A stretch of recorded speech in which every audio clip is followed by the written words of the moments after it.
Hello दोस्तों, welcome to toppers village. दोस्तों आज हम मिसलेनियस एक्सरसाइज जो चैप्टर नंबर 6 है प्रोबेबिलिटी के, उसके 4 क्वेश्चंस करेंगे। क्वेश्चन नंबर 5, 6, 7, 8 सारे क्वेश्चंस एकदम अपने आप में यूनिक है और बहुत शानदार क्वेश्चंस है। क्योंकि प्रोबेबिलिटी में यहाँ पर इस एक्सरसाइज के अंदर जो परम्यूटेशन एंड कॉम्बिनेशन है ना, PNC, उसके कंसेप्ट यहाँ पर लग रहे हैं। मतलब जनरली होता यही है, अगर आप प्रोबेबिलिटी के अच्छे क्वेश्चन देखोगे तो वो चैप्टर यहाँ पर आता ही आता है। ठीक है, तो एक बार हम फटाफट उस चीज़ का रिवीजन कर लेते हैं। यहाँ पर जैसे मैंने पिछले वीडियो में बताया था किन किन चीज़ों का ध्यान रखना चाहिए परम्यूटेशन एंड कॉम्बिनेशन का यहाँ पर प्रोबेबिलिटी में। एक तो NCR का, NCR मतलब number of ways to select R objects out of N different objects. N different objects में से R ऑब्जेक्ट्स को चुनने के तरीके होते हैं NCR। NCR का फॉर्मूला क्या होता है? N फैक्टोरियल अपॉन नीचे R फैक्टोरियल और N माइनस R, इन दोनों का अंतर भी यहाँ पे आएगा, उसका फैक्टोरियल। आज इस फॉर्मूले की बहुत अच्छे से ज़रूरत पड़ेगी क्योंकि एक कैलकुलेशन हमें करनी पड़ेगी इसके मदद से। फिर क्या है? Multiplication rule of counting. अगर कोई बहुत बड़ा प्रोजेक्ट है उसको हम 2 स्टेप्स में कर रहे हैं, स्टेप 1 एंड स्टेप 2, बीच में एंड लगा है, तो मतलब दोनों ही स्टेप्स लगाना ज़रूरी है। तो जब दोनों ही ज़रूरी हो या फिर बीच में एंड लगा हो तब हम इनके तरीकों को मल्टीप्लाई कर देते हैं, m इंटू n कर देंगे। ठीक है, तो ये चीज़ें हैं।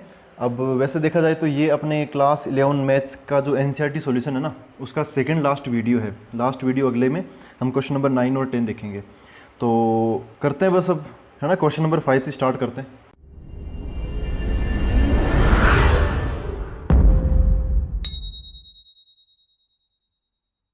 देखो दोस्तों, क्वेश्चन नंबर 5 को थोड़ा ध्यान से पढ़ना। Out of 100 students 2 sections of 40 and 60 are formed. जो 100 स्टूडेंट्स है उसके 2 सेक्शन बना दिए, 40 का और 60 का। ठीक है, अलग अलग। If you and your friend are among the 100 students, what is the probability that. अब यहाँ पर A ऑप्शन दे दिया you both enter the same section, फिर B पार्ट में दे दिया you both enter the different sections. तो देखो पहले इस चीज़ को समझते हैं। हम यहाँ पर सबसे पहले जब भी प्रोबेबिलिटी का क्वेश्चन हो, कोशिश ये करो कि सबसे पहले टोटल नंबर ऑफ केसेज आप निकाल लो। मतलब जो जिसकी प्रोबेबिलिटी निकालनी है ना, उसको तो आप छुपा लो, उस चीज़ को तो छुपा लो। जो भी क्वेश्चन में बच गया उसके हिसाब से आप टोटल नंबर ऑफ केसेज सबसे पहले निकाल लो। कोई कन्फ्यूजन नहीं होना चाहिए, किसी भी चीज़ से अफेक्ट नहीं होना चाहिए टोटल नंबर ऑफ केसेज। ठीक है, तो यहाँ पर टोटल नंबर ऑफ केसेज कैसे बनाएंगे? Out of 100 students 2 sections of 40 and 60 are formed. फिर उसके बाद में तो प्रोबेबिलिटी वाली चीज़ चालू होगी कि आप और आपका फ्रेंड 2 लोग हो उन्हीं 100 में से। तो अगर आप एक ही सेक्शन में जाते हो तो क्या प्रोबेबिलिटी होगी, अगर आप अलग अलग में जाते हो तो क्या प्रोबेबिलिटी होगी। ठीक है, तो ये चीज़ अलग है। तो हम टोटल इसी के हिसाब से बना लेंगे, 100 को 40 और 60 में डिवाइड करने के हिसाब से। अगली चीज़, जब हम ए का आंसर दे देंगे तो फिर बी के आंसर के लिए बहुत बड़ी कैलकुलेशन करने की ज़रूरत नहीं है।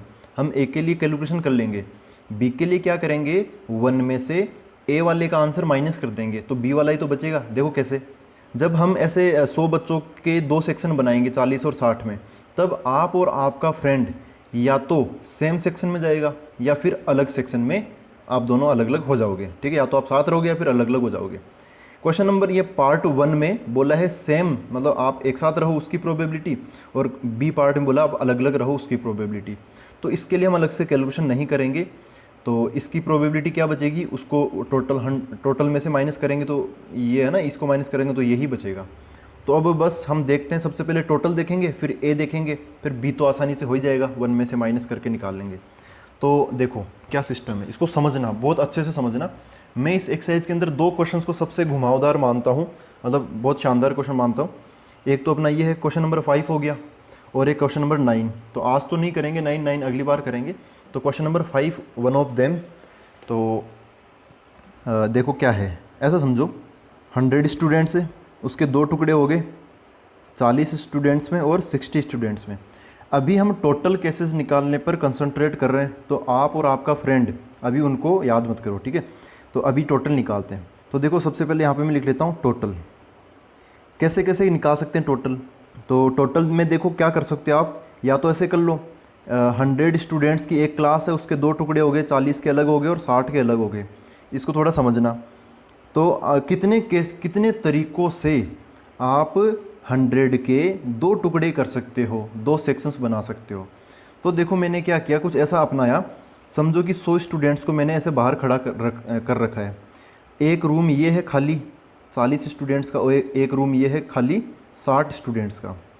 तो अगर मैं किसी एक रूम को पूरा फिल कर लूँ, पूरा भर लूँ, तो फिर दूसरे रूम के लिए मेरे को क्या सोचने की ज़रूरत पड़ेगी? नहीं ना, है ना, उसके लिए थोड़ी सोचने की ज़रूरत पड़ेगी। अगर मैं 100 में से 40 स्टूडेंट इसमें डाल दूँ तो यहाँ पे 40 आ जाएगा, तो फिर जो बच जाएंगे वो ऑटोमेटिकली इसी में तो जाएंगे, तो इसके लिए क्यों सोचना। तो मैं क्या करूँगा, सबसे पहले 100 में से 40 स्टूडेंट, इस 40 रूम वाली जो स्ट्रेंथ है ना, जो 40 स्ट्रेंथ वाला जो रूम है उसके लिए चुन लूँगा। तो क्या हो जाएगा 100C40। मैं क्या कर रहा हूँ यहाँ पे, सिलेक्शन लगा रहा हूँ। ठीक है, क्या लगा रहा हूँ यहाँ पे, सिलेक्शन। कोई उनको बिठाना नहीं है अंदर जाके, ये हो गया। या फिर देखो, अब कोई बच्चे बोलेंगे यार अब हम इसको भी तो ले सकते थे। हाँ, तो इसको भी ले सकते हैं। पहले आप 100 में से 60 वाला रूम भर लो, तो क्या आंसर आ जाएगा, 100C60 आ जाएगा, है ना। तो 100C60 ऐसे बन जाएगा ये। अब वैसे भी दोनों आंसर सेम ही है। आपको देखो, अगर देखे यहाँ पर अगर ये वाला रूम भर लोगे ना, तो फिर इसके बारे में सोचने की बिल्कुल भी ज़रूरत मत करना, क्योंकि जो भी यहाँ पे अगर इसको भर लोगे तो बचे कितने, 60 लोग। 60 लोग इधर बैठेंगे। उसको बिठाने का एक ही तरीका है कि इन्हीं को सबको उधर भेज दो, उसके बारे में सोचने की ज़रूरत नहीं है। और ये आंसर हो या फिर ये आंसर हो, ये तो सेम ही है, क्योंकि this is equal to this, है ना। 100C40 equal to 100C60, answer same है। क्यों? क्योंकि देखो एक प्रॉपर्टी आती है, वो प्रॉपर्टी क्या है कि NCR बराबर होता है NCN-R। तो आप समझ पा रहे हो, यहाँ पे 100 में से 40 माइनस करोगे तो 60 आएगा ना, तो ये वैसे बराबर ही होते हैं।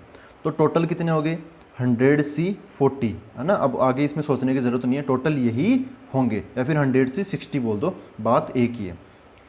तो अच्छा, इसकी वैल्यू क्या बनेगी, NCR का फॉर्मूला 100 ऊपर आ तो 100 फैक्टोरियल यहाँ पे, 60 है तो 60 फैक्टोरियल यहाँ पे, और इन दोनों का अंतर कितना 40, तो 40 फैक्टोरियल यहाँ पर। इससे सोल्व कर लो तभी यही आएगा, है ना। 40 यहाँ जाएगा और इन दोनों का अंदर 60 इधर आ जाएगा, तो बात एक ही है, दोनों से ये बन गया। This is total. अब हम फेवरेबल केस की बात करते हैं। तो यहाँ पे अलग अलग पार्ट है। पार्ट 1 में क्या बोला है कि ऐसे बोल देता हूँ, me and my friend are in same section.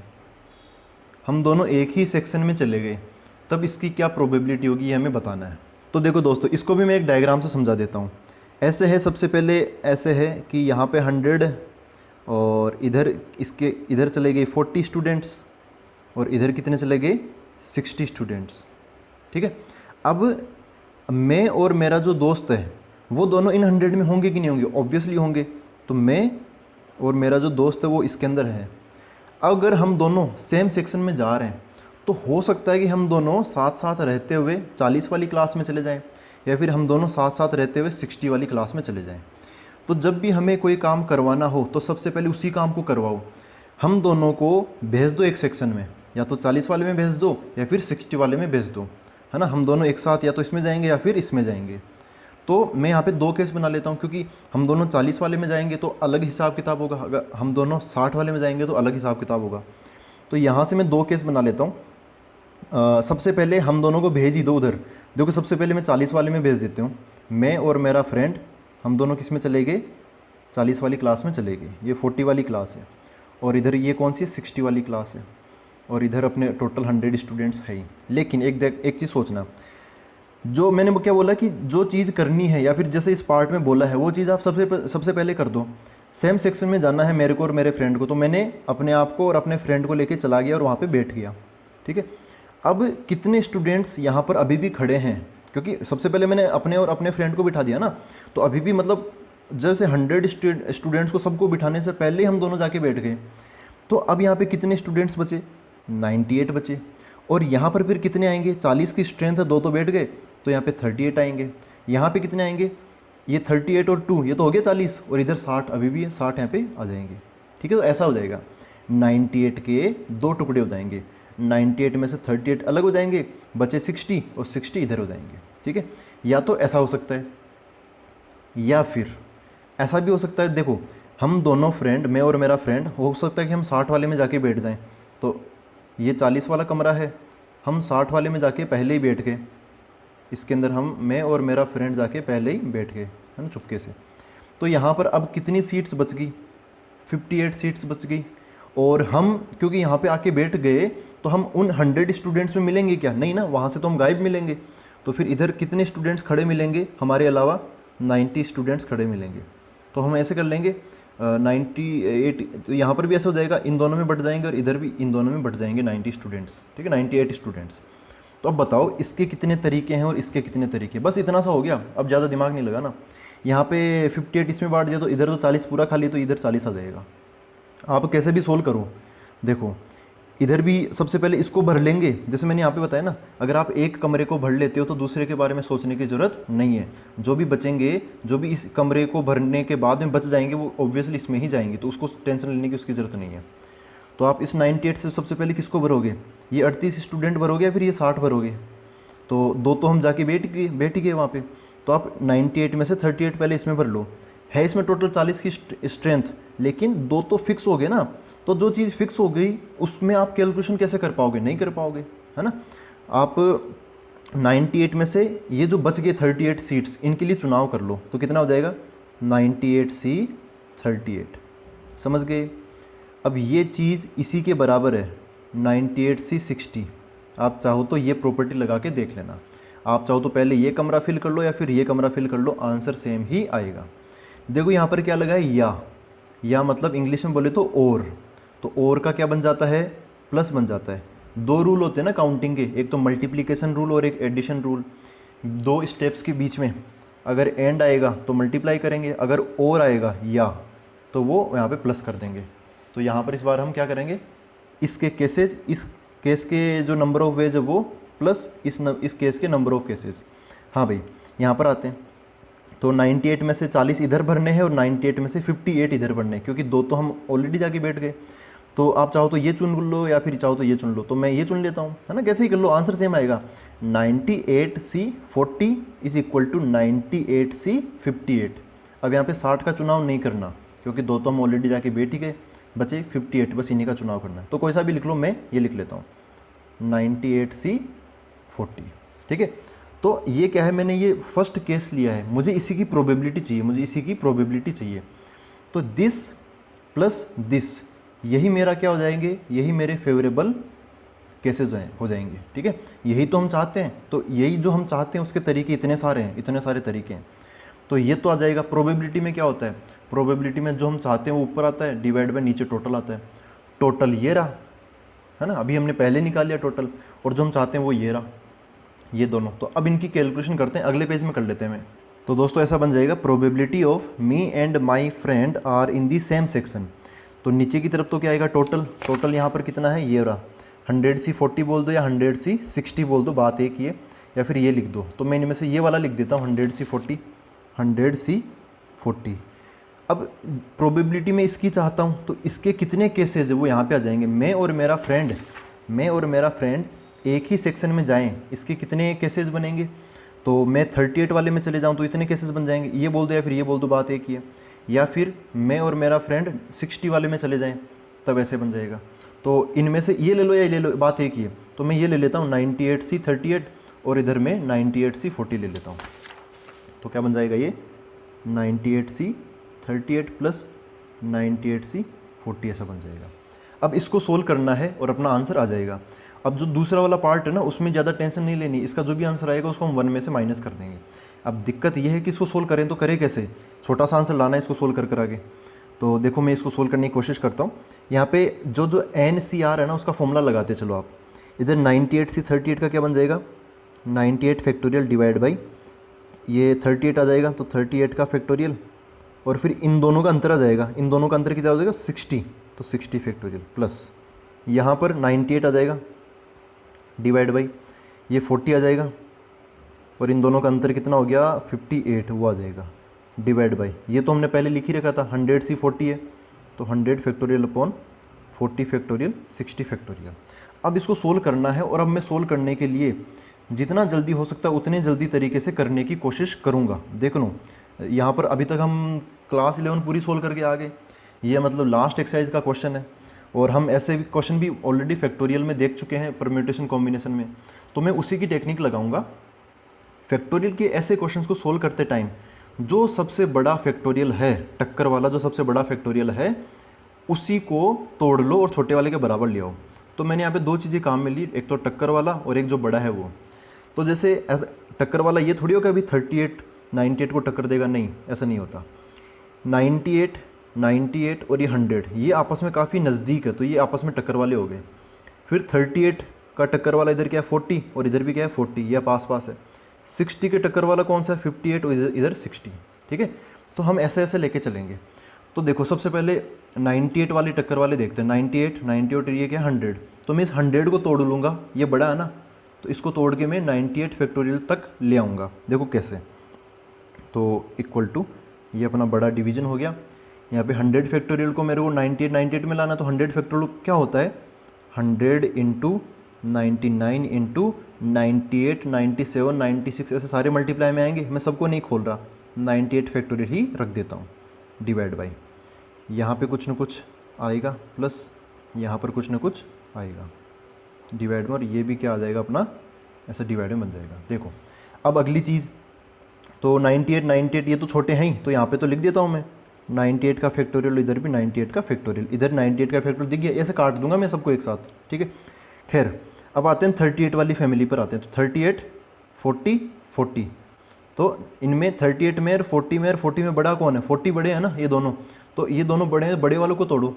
तो देखो यहाँ पर तो 38 का 38 ही रहेगा, 38 फैक्टोरियल, लेकिन यहाँ वाला जो 40 है ना, इसको क्या लिखूँगा, इसको 38 तक लाऊंगा, तो 40 का क्या बन जाएगा 40 इंटू 39 इंटू 38 इंटू फिर 37, ये सब आएगा, तो उनको खोल नहीं रहा मैं, 38 फैक्टोरियल ही रख रहा हूँ। खैर आगे 58 को अभी देखेंगे। यहाँ पर ये वाला भी 40 फैक्टोरियल का क्या बन जाएगा, यही बन जाएगा 40 इंटू 39 इंटू 38 का फैक्टोरियल हो गया। चलो अब 60 वाली फैमिली पर आते हैं। 60, 58 और 60, तो ये 60 ये दोनों बड़े हैं, 58 तो छोटा है, तो छोटे वाले को हाथ मत लगाओ, यहाँ पे 58 का फैक्टोरियल आ जाएगा। थोड़ा सा कॉम्प्लिकेटेड हो सकता है यहाँ पे लिखने में, लेकिन मैं बोल रहा हूँ तो आप ज़्यादा कोशिश करो कि आप मैं जो बोल रहा हूँ उसको आप समझो, है ना, लिखे हुए को मत देखो। यहाँ पर देखो अगला चीज़ क्या है, हाँ 60 को 58 के बराबर ले आते हैं, तो 60 इंटू 59 इंटू 58 का फैक्टोरियल, इधर भी क्या जाएगा 60 इंटू 59 इंटू 58 का फैक्टोरियल, ऐसे आ जाएगा। अब यहाँ पर जो कुछ भी कॉमन है वो कॉमन लेके काटने की मैं कोशिश करूँगा। आप चाहो अगर आप डायरेक्ट समझ सकते हो तो ये जो 98 फैक्टोरियल है नीचे से ऊपर से कट जाएगा, ठीक है, लेकिन कई स्टूडेंट्स को इसमें डाउट हो जाता है, तो मैं कोशिश ये करूँगा कि ऊपर से कॉमन ले लेता हूँ। ऊपर से 98 फैक्टोरियल कॉमन ले लिया, तो 98 का फैक्टोरियल कॉमन आ गया। जो भी फैक्टोरियल वाली चीज़ है वो सब ऊपर से और नीचे से कॉमन ले लो, वही चीज़ कटेगी।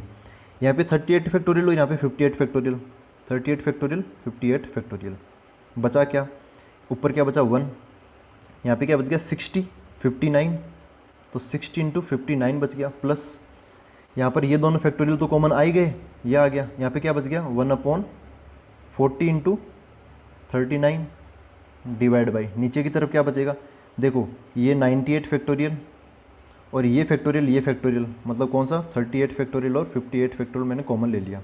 अंदर वैसे सब मल्टीप्लाई में ही है, तो क्या बच जाएगा, ये 100 और 99 बन जाएगा, 100 इंटू 99 डिवाइड बाई 40, 39, 60, 59 ये बच जाएंगे, 40, 39, 60, 59 ये बच गया। ये सारा इससे कट जाएगा, ये लोग बच गए। यहाँ पर देखो 60, 59, 40, 39 ये नीचे भी है, तो आप एलसीएम ऐसे मत लो। अब ऐसे एलसीएम मत लेना कि आप इसको अलग से, वो होता है ना छोटी क्लासेस में हम करते थे, इसको अलग से लिखो, इसको अलग से लिखो, कॉमा लगा के फिर डिवाइड करे जा रहे, ऐसा नहीं।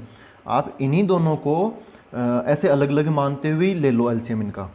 तो इन दोनों का एलसीएम मैं ये ले लेता हूँ, क्या बन जाएगा, इन दोनों का आपस में मल्टीप्लाई कर देता हूँ, 60 इंटू 59 इंटू 40 इंटू 39। ऐसा क्यों किया, क्योंकि नीचे से मेरे को बेनिफिट मिल जाएगा, ऐसा डायरेक्ट मैं कट कर दूंगा।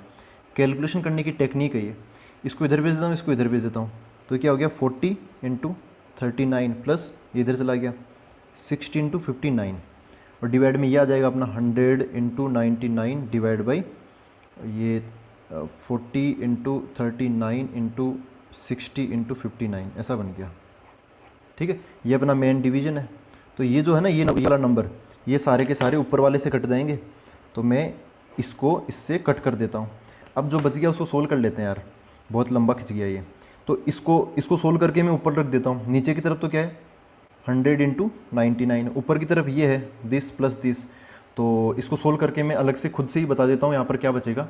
तो दोस्तों इसको सोल्व करेंगे तो हमें मिलेगा 5100, ठीक है, 5100, 5100, तो 2 जीरो से फिर 2 जीरो कट जाएगा, अब यहाँ पर क्या है, ये 51 है, नीचे तरफ 99 है, इनको 3 से कट कर ले, तो 3 से इसको काटेंगे तो 33 बच जाएगा, 3 से इसको काटेंगे तो यहाँ पर कितना बचेगा, 17 बच जाएगा ना। हाँ 13 7 जा होता है, सॉरी 17 3 जा होता है 51, तो यहाँ पे 17/33 ये बच गया। तो ये प्रोबेबिलिटी होगी मैं और मेरा दोस्त एक ही सेक्शन में जाएं उसकी। अब यहाँ पे पार्ट 2 यहीं पे कर लेते हैं, क्योंकि उसमें फिर आगे जाएंगे तो फिर अगला क्वेश्चन कर लेंगे आगे। तो दोस्तों इसका सेकंड पार्ट क्या है, probability of me and my friend go in different section. ये थोड़ा सा आप राइटिंग समझ जाना, नीचे था इसलिए ऐसी दिक्कत होगी। गो इन डिफरेंट सेक्शन, तो हम क्या करेंगे, 1 में से हमें देखो चाहिए क्या, डिफरेंट सेक्शन में जाने की प्रोबेबिलिटी चाहिए, तो हम टोटल में से वो वाली प्रोबेबिलिटी में माइनस कर दूंगा। जब मैं सेम सेक्शन में जा रहे हैं हम दोनों, तो सेम में जाने वाला अगर हम टोटल में से हटा देंगे तो फिर डिफरेंट वाले ही तो केसेस बचेंगे, डिफरेंट वाली प्रोबेबिलिटी बचेगी। तो प्रोबेबिलिटी ऑफ यहाँ पे क्या आ जाएगा, मी and my friend go in same section. तो ऐसे हम इसको सोल्व कर लेंगे। तो 1 माइनस मेरे और मेरे दोस्त की एक ही सेक्शन में जाने की प्रोबेबिलिटी क्या है, इधर ये वाला 17/33। सोल्व करेंगे एलसीएम लेके, तो 33 माइनस 17 क्या बच जाएगा, 16/33। बस इतना सा फर्क है, ये 17/33 है, दिस इज 16/33। तो काफ़ी क्लोज है, लेकिन क्वेश्चन बड़ा ही शानदार है। यहाँ पे कैलकुलेशन भी है और उससे पहले यहाँ पे समझने वाली चीज़ें भी अच्छी खासी थी। तो ये अपना हो गया क्वेश्चन नंबर 5। अब देखते हैं क्वेश्चन नंबर 6। तो दोस्तों क्वेश्चन नंबर 6 ये है, 3 letters are dictated to 3 persons and an envelope is addressed to each of them. मतलब ऐसे है कि 3 जो लेटर है वो 3 लोगों को हमें भेजना है, ठीक है। डिक्टेटेड मतलब उनका नाम लिखा उन पर, और हर एक लेटर के लिए एक एनवेलप है। The letters are inserted into the envelopes at random so that each envelope contains exactly 1 letter. ठीक है, अभी तक प्रोबेबिलिटी की बात नहीं हुई है, प्रोबेबिलिटी की बात अगली लाइन से स्टार्ट हुई है। तो अभी तक जैसे हम टोटल नंबर ऑफ केसेस चाहिए ना, तो हम यहाँ से लेके यहाँ तक पढ़ेंगे तो हमें टोटल नंबर ऑफ केसेस मिल जाएंगे। फिर उसके बाद में अगर आपको फेवरेबल केसेस चाहिए तो किसकी प्रोबेबिलिटी निकालनी है वो हमें पढ़ना पड़ेगा। Find the probability that at least 1 letter is in its proper envelope. अब इसकी प्रोबेबिलिटी निकालनी है कि कम से कम एक लेटर तो सही जगह जाए, है ना, सही एनवेलप में जाए। एनवेलप क्या होता है, वो लिफाफा होता है ना, वो उसको बोलते हैं हम। तो देखो यहाँ पर क्या है, सबसे पहले टोटल केसेस कैसे निकालेंगे। यहाँ पर क्या बोला है, 3 लेटर्स को हमें एक ऐसे भेजना है, 3 एनवेलप है और रैंडमली भरना है। सबसे पहले टोटल निकालते टाइम हमें रैंडमली, मतलब कैसे भी जा सकता है।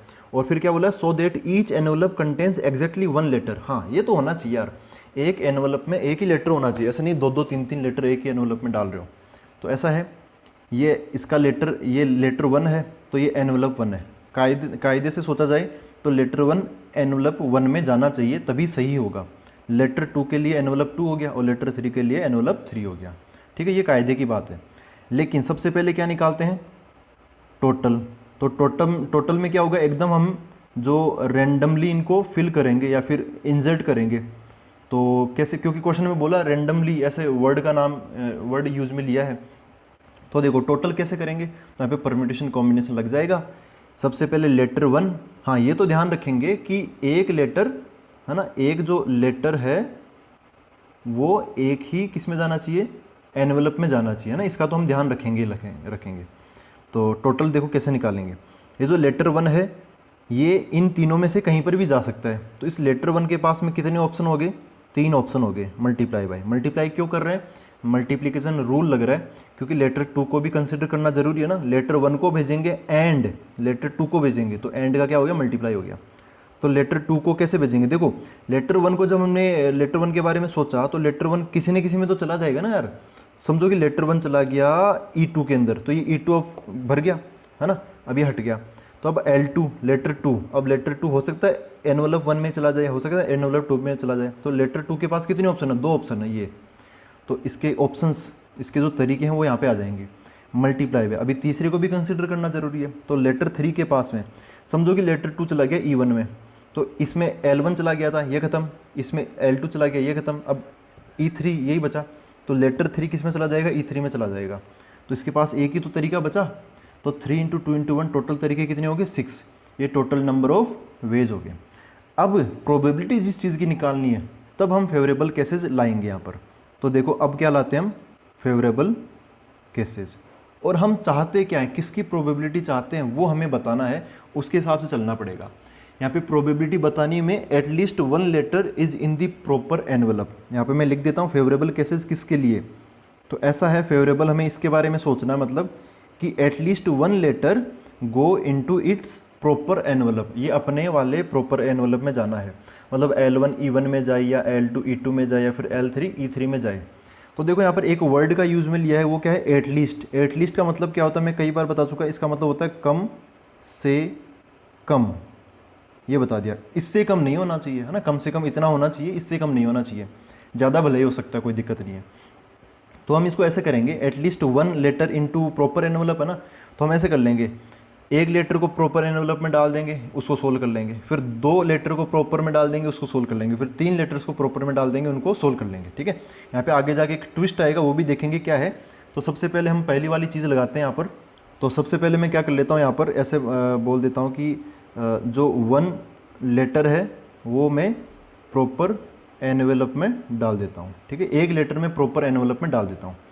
तो देखो इसके कितने तरीके होंगे, कैसे सोचा जाए। तो ऐसे कर लेते हैं यार, जो लेटर वन है ना वो किस में चला गया, E1 में चला गया। फिर लेटर टू, लेटर थ्री, यहाँ पे एनवलप वन, एनवलप टू और एनवलप थ्री, ये गलत जगह चला गया। तो ये ऑब्वियसली L2 अगर E2 में नहीं जाएगा तो फिर कहाँ जाएगा, E3 में जाएगा ना, क्योंकि हमें एक लेटर तो सही जगह डालना ही है। तो ये इधर चला जाएगा, ये इधर चला जाएगा। तो अभी ये पहले केस में लेटर वन को मैंने एनवलप वन में डाला, सही डाला। या फिर ऐसा भी हो सकता है कि लेटर टू सही चला जाए, बाकी जो अपना ये है जो ना वो गलत गलत चले जाएं।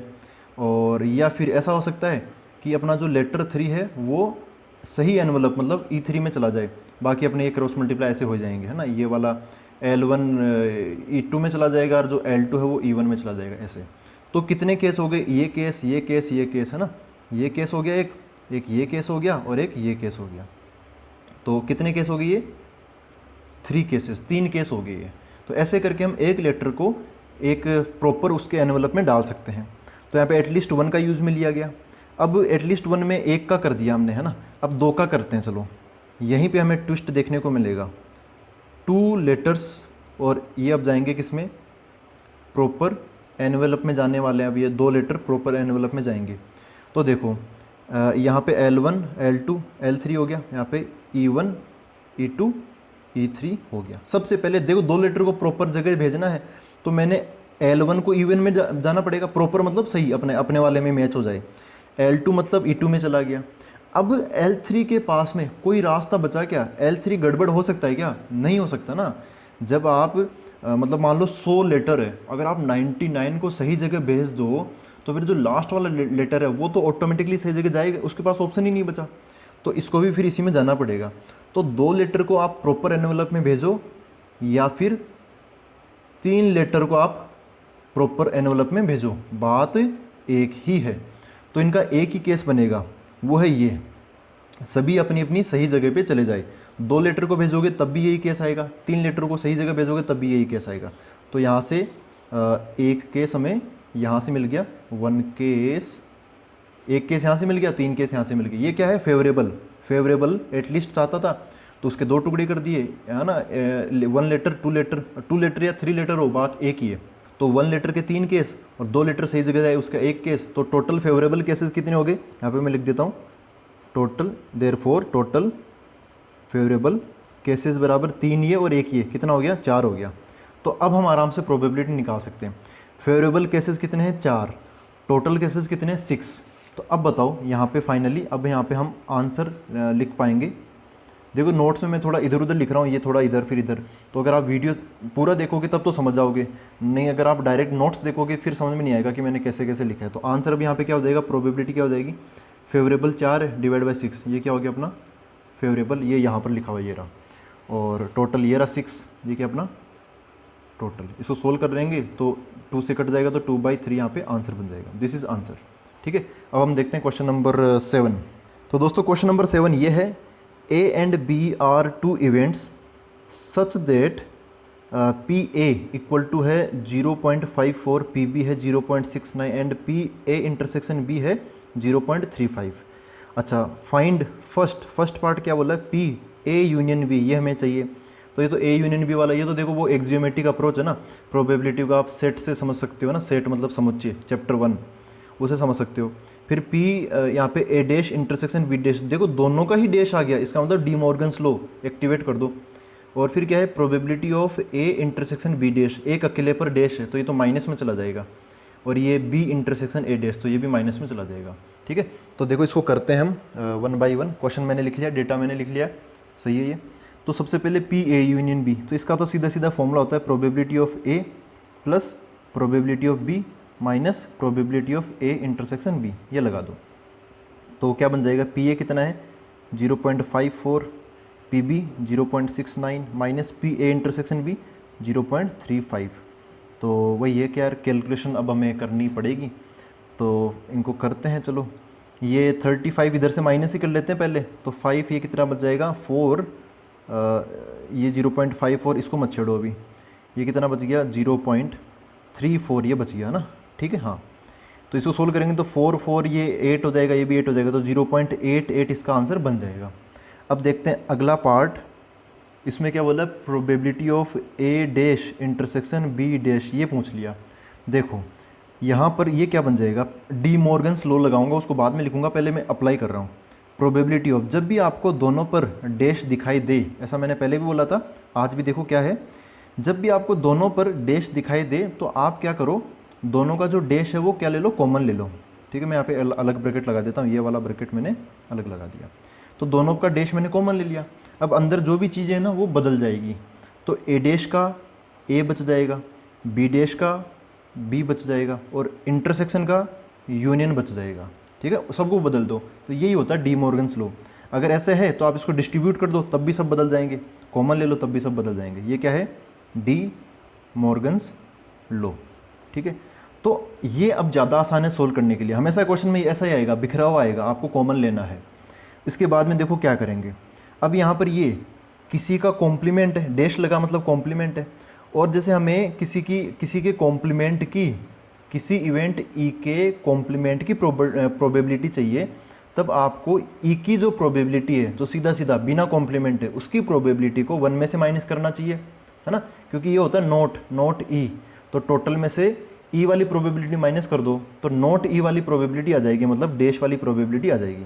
तो क्या हो जाएगा 1 माइनस, बिना डैश वाली चीज़ में माइनस कर देता हूँ, ए यूनियन बी, है ना, इसको सोल्व करेंगे तो हमें ए यूनियन बी डैश की प्रोबेबिलिटी मिल जाएगी। तो 1 माइनस ए यूनियन बी की प्रोबेबिलिटी ऊपर वाले पार्ट में आ चुकी है, कितनी 0.88, तो 0.88 इसमें से माइनस कर देंगे, क्या बचेगा 0.12 ना कि 0.22। तो ये बन गया अपना सेकंड पार्ट इसका। अब देखते हैं हम थर्ड पार्ट। तो दोस्तों थर्ड पार्ट में बोला probability of A intersection B dash, ये हमें बताना है, ए इंटरसेक्शन बी डैश। तो इसका क्या मतलब है ये मैं आपको बताता हूँ, और इसको वेन डायग्राम से भी समझ लेंगे। इसका मतलब ये है, देखो ए आना चाहिए, इंटरसेक्शन मतलब एंड, है ना, इसका इंग्लिश जो स्पेल क्या होगा, and, A and B dash. B dash मतलब देखो बी आना चाहिए तो बी आ जाएगा यहाँ पे, लेकिन बी डैश का मतलब क्या है, नॉट बी। ए आना चाहिए लेकिन बी नहीं आना चाहिए, तो इसका मतलब क्या हो गया, probability of A minus B.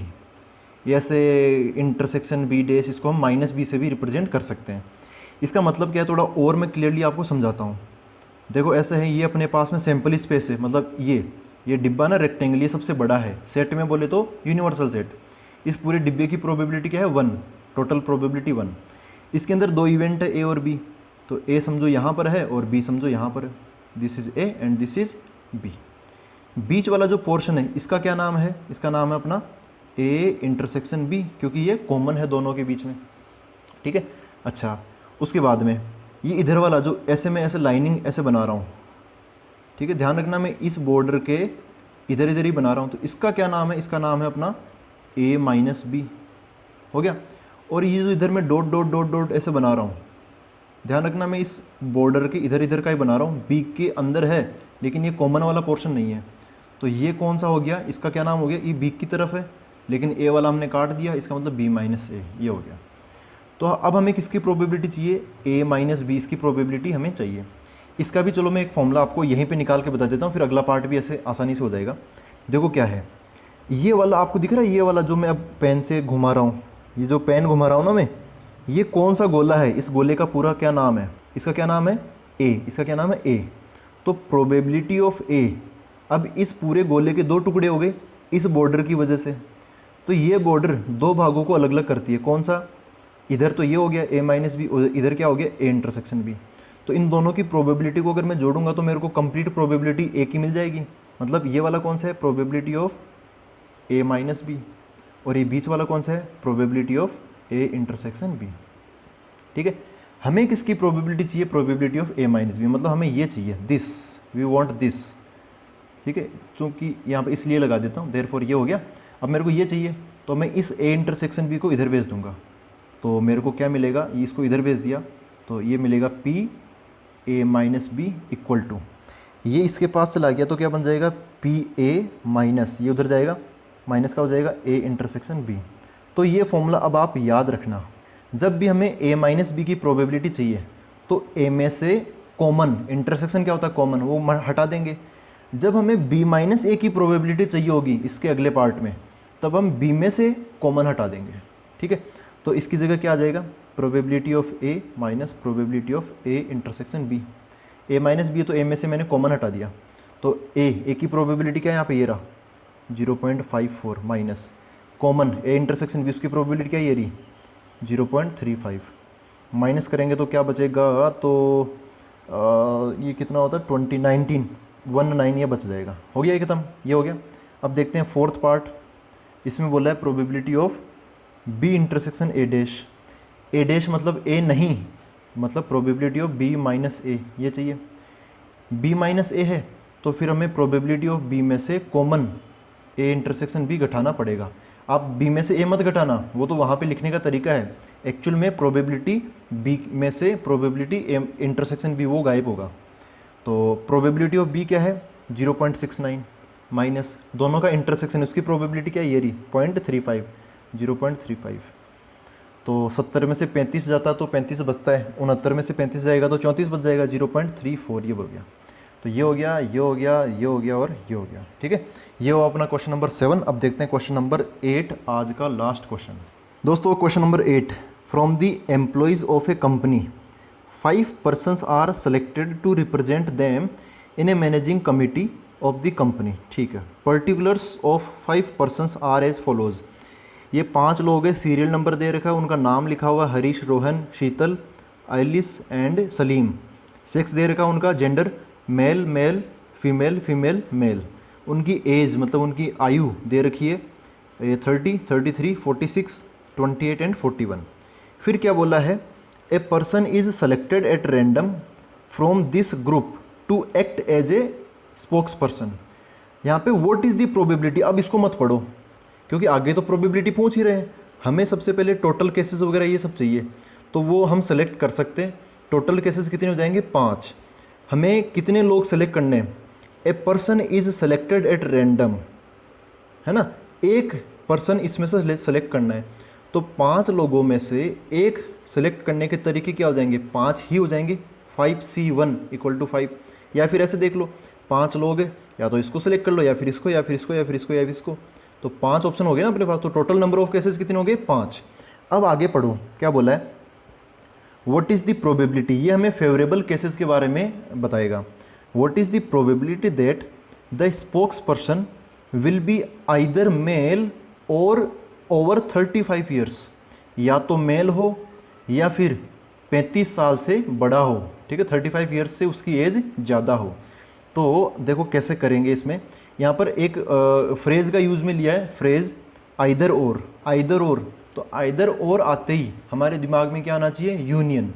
अगर यहाँ पे एंड आ जाता तो यहाँ पे फिर इंटरसेक्शन हम लेते, लेकिन यहाँ पे क्या है यूनियन, तो फिर यूनियन अपने दिमाग में चलना चाहिए।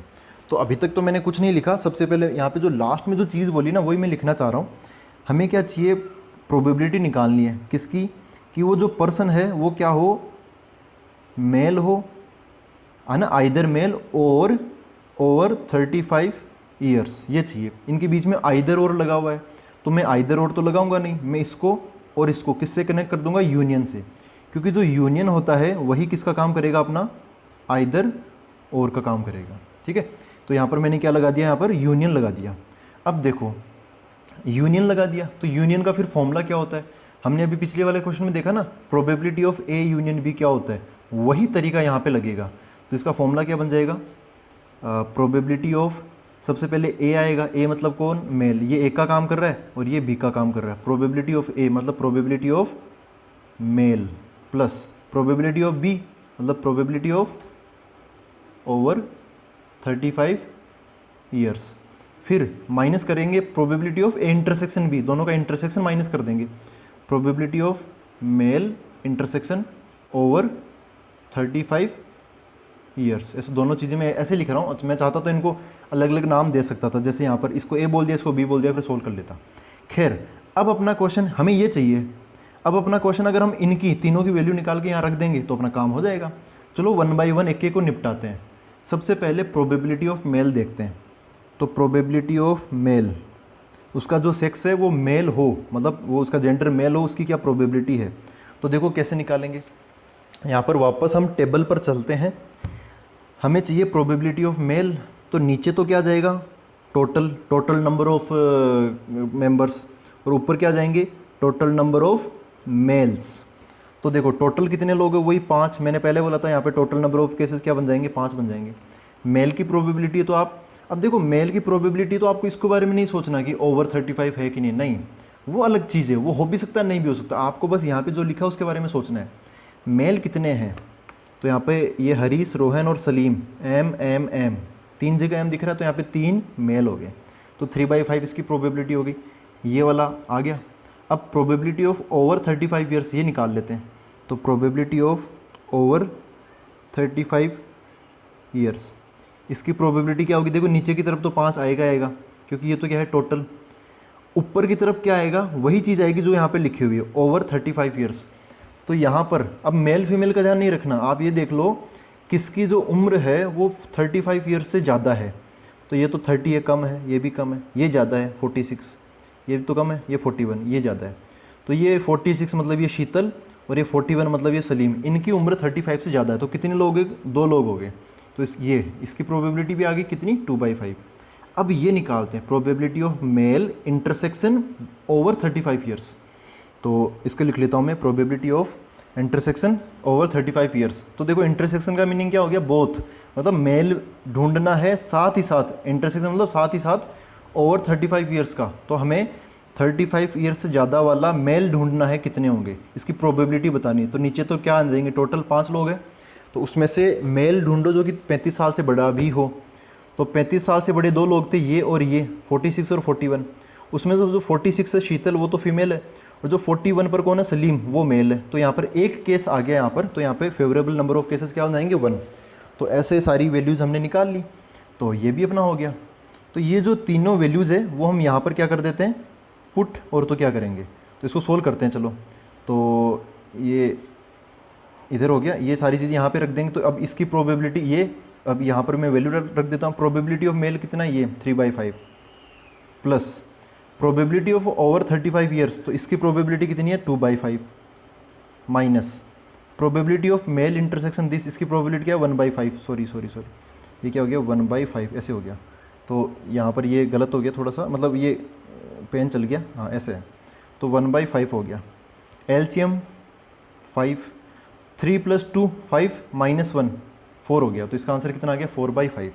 तो ऐसे टुकड़े टुकड़े कर लिया करो आप तो ज़्यादा ना, पहली चीज़ वर्डिंग को समझा करो, आइदर और लिखा है तो क्या होगा, और थोड़ा डायग्राम बनाने की कोशिश किया करो, एंड लिखा है तो क्या होगा, यूनियन पूछ लिया तो ऐसे करेंगे, कहीं डैश वगैरह लगा दिया कॉम्प्लीमेंट तो फिर कैसे करेंगे, तो सब चीज़ें हैं अपने पास में। तो अब मिलते हैं अगले वीडियो के अंदर, थैंक यू वेरी मच।